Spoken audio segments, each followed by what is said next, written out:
Good morning. Welcome to the third installment of Pink Slip. When someone is determined not to like you, you must be determined not to care. I want to take a moment to thank Pastor YPJ as well as Cassandra Mack. They are both present on these social media platforms, and I am so grateful for their wisdom, their biblical teaching. I am so grateful for their ability to dissect biblical principle, tenets, and explain them in their proper context. Because for me, from sitting under toxic teaching, I've learned some principles and biblical teaching and ideology just I just been miseducated about it. So I appreciate what they do here on these social media platforms to give people like myself greater understanding. So I was listening to Pastor YPJ, and he made the statement that when someone is determined not to like you, you must be determined not to care. And that really resonated with me in a way that, of an interaction I had with a young woman some years ago, not very, very long, but enough years ago, where it really impacted the way I moved around people. It's not necessarily that it made me a people pleaser, but what it did was I used biblical principle to try to win over a relationship that was so toxic that I could never win. So I remember being at church, and this particular church, and there was a young woman there, and it was very clear she did not like me. I mean, she would speak to me. When she did speak to me, it was almost like in a barking kind of, communication and interaction. She would some people are, they could signify with their eyes. Like if I was talking, I can see her searching the room to kind of garner disapproval for whatever it was I was speaking on. And this was just a constant state. So I also want to add that this behavior was not, I was not solely the one that received the brunt of this type of behavior. She was kind of this way with a lot of people. It was just her temperament. But nonetheless, for me, it was escalated. It was like, to the 100th power. So and being in the church, you hear things about keeping the peace, and this forgiveness message. You're inundated with those kind of messages. So that was the wavelength and the vibration I was on. And although I felt like I was fighting a losing battle, and it was just an uphill, kind of like a uphill journey that I never gained ground on, I still kind of like pushed and pushed and pushed to make the relationship, reflective of what I believed at the time Christ, required of me. So, like I said, she had been treating me like really nasty and really foul just for no reason. I mean, I had my speculations as to why, but then at the same time, you don't want to like come off to be like conceited or whatever, or you think too much of yourself, or you think people are hyper focused on you. But sometimes that's just what it is. You just got to call a thing a thing.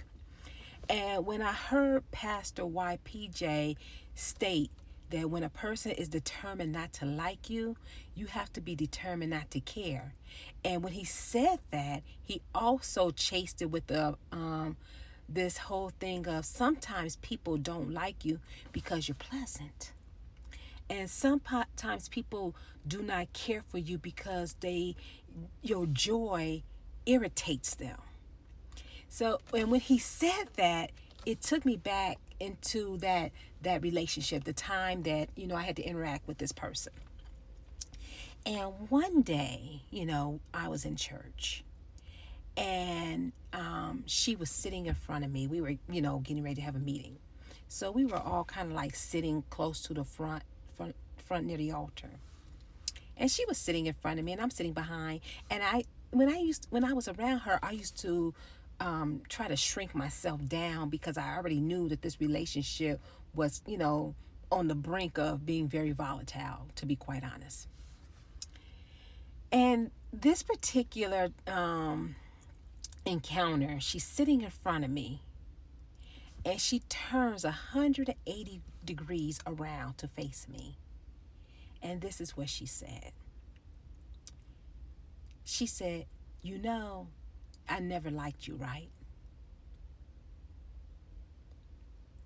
And I just real quietly and real humbly said, mm-hmm. She says, I just never really cared for you. And I go, I know. And she says, do you know why I never liked you? And I just, shook my head no. And she proceeds to say, it's because you were always smiling.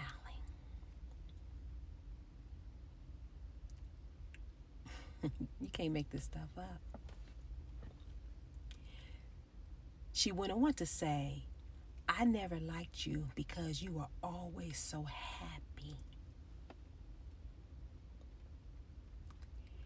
And she said to me, however, one day I saw you interacting with my mother, and you did not know I was watching you. And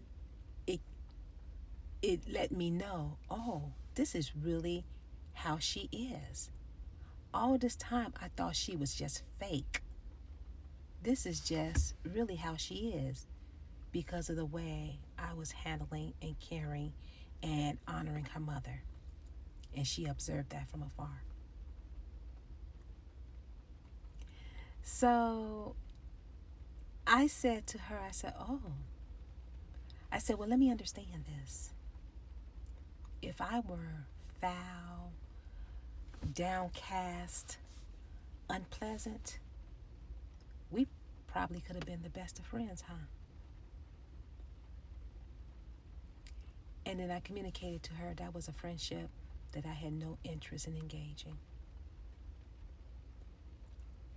So to have someone in a church, of all places, to tell me that they didn't like me because I smiled too much and I was always too happy for them, yeah. If someone is determined not to like you, you have to really be determined not to care. Because I am not going to change my whole disposition to accommodate whatever life traumas that you obviously have not worked through. And I'm thankful to Cassandra Mack because there is this saying going around, and this idea that's going around that, of matching folks' energy. And, secularly, and on the surface, that sounds cute and it sounds like a good clap back. But this is what Cassandra Mack said. She says, that is something you don't want to do. That's a practice you do not want to engage in. Because when you get into matching folks' energy, if they're on the ground, slithering around on their belly like a serpent, are you going to get on the ground too in your good dress? I know I'm not. So when I had that interaction, and at the time I didn't have the language for it or the attitude, but I pink slipped that particular girl in my mind because I knew that this wasn't a relationship that was never going to be of mutual respect and understanding. And that's okay. So be who you are. As it depends on you to keep the peace, which it means that sometimes no matter what you do, you can't, because it may not depend on you. And I thank Cassandra Mack for that too. So take care of yourselves, and I'll see you next time.